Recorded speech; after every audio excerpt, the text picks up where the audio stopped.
इल्लुमिनाटी। नाम सुनते ही दिमाग में रहस्य, सीक्रेट सोसाइटीज और छुपे हुए एजेंडे की बातें आती हैं। सदियों से ये गुप्त ग्रुप कई साजिशों के सिद्धांतों का केंद्र रहा है, जिसे अक्सर दुनिया की घटनाओं को कंट्रोल करने वाले मास्टरमाइंड के रूप में दिखाया जाता है। लेकिन इस कहानी के पीछे की सच्चाई क्या है? क्या इल्लुमिनाटी बुरे इरादों वाला एक असली संगठन था, या ये सिर्फ हमारी कल्पनाओं की उपज है? हमारे साथ इल्लुमिनाटी की रहस्यमयी दुनिया में चलें, इस रहस्यमय संगठन के पीछे की सच्चाई जानने के लिए। हम समय में वापस 18वीं शताब्दी के बवेरिया जाएंगे, जहां इल्लुमिनाटी पहली बार उभरा, और उनके सत्ता में आने के सफर को देखेंगे। सीक्रेट सोसाइटीज, छुपे हुए एजेंडे और अनजान चीजों के आकर्षण की कहानियों के लिए तैयार हो जाइए। इल्लुमिनाटी की कहानी अंधेरे में नहीं, बल्कि एनलाइटनमेंट एरा बवेरिया के उजाले हॉल में शुरू होती है।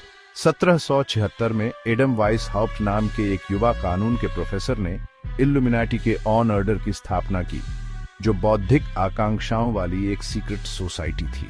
चर्च और सरकार के प्रभाव से निराश वाइसहाउप्ट तर्क, धर्मनिरपेक्षता और व्यक्तिगत स्वतंत्रता पर आधारित एक समाज बनाना चाहते थे। इल्लुमिनाटी, जिसका नाम प्रबुद्ध लोग है, का उद्देश्य मानवता को अंधविश्वास और अत्याचार से मुक्त करना था।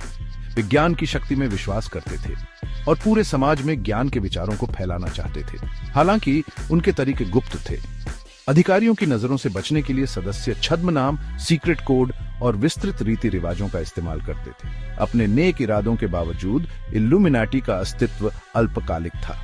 उनके बढ़ते प्रभाव से डरकर बवेरियन सरकार ने 1785 में सभी सीक्रेट सोसाइटीज को गैरकानूनी घोषित कर दिया, जिससे इल्लुमिनाटी को बिखरने के लिए मजबूर होना पड़ा। यह कहानी तो यही है। 18वीं शताब्दी के अंत में उनके खत्म होने के बावजूद इल्लुमिनाटी के बचने की अफवाहें बनी रहीं। समय के साथ ये ग्रुप एक ऐतिहासिक कहानी से एक रहस्यमय ताकत में बदल गया। उनका नाम गुप्त शक्ति और वैश्विक हेरफेर का प्रतीक बन गया। साजिश के सिद्धांतकार इल्लुमिनाटी को फ्रांसीसी क्रांति से लेकर जॉन एफ कैनेडी की हत्या तक कई घटनाओं से जोड़ते हैं। उन पर सरकारों को नियंत्रित करने, वित्तीय बाजारों में हेरफेर करने और यहां तक कि वैश्विक महामारियों की योजना बनाने का आरोप है। इल्लुमिनाटी से अक्सर जुड़ा एक प्रतीक ओनल सीइंग आई, डॉलर के बिल से लेकर कॉर्पोरेट लोगो तक हर जगह दिखाई देता है।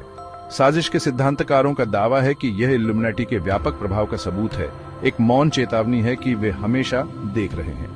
ये सिद्धांत अजीब लग सकते हैं, लेकिन ये सत्ता के संकेंद्रण और हमारी दुनिया को आकार देने वाली ताकतों के बारे में एक वास्तविक चिंता को दर्शाते हैं। इल्लुमिनाटी, चाहे असली हो या काल्पनिक, आधुनिक जीवन की जटिलताओं और अनिश्चितताओं के लिए एक आसान बहाना बन जाते हैं।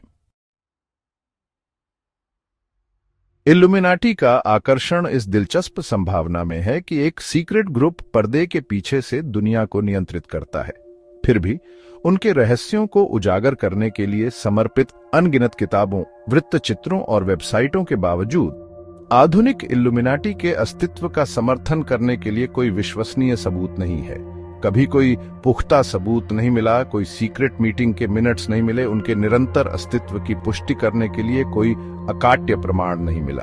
इल्लुमिनाटी की स्थायी शक्ति उनके वास्तविक प्रभाव में नहीं, बल्कि हमारी कल्पनाओं को पकड़ने की उनकी क्षमता में है। वे अज्ञात, अनदेखी ताकतों का प्रतिनिधित्व करते हैं जो हमारे जीवन को आकार देती हैं। चाहे आप उन्हें एक हानिरहित कल्पना मानते हो या मानते हो कि उनके पास दुनिया के छिपे हुए सत्य को समझने की कुंजी है, एक बात निश्चित है, इल्लुमिनाटी आने वाली पीढ़ियों के लिए हमें आकर्षित और मोहित करता रहेगा।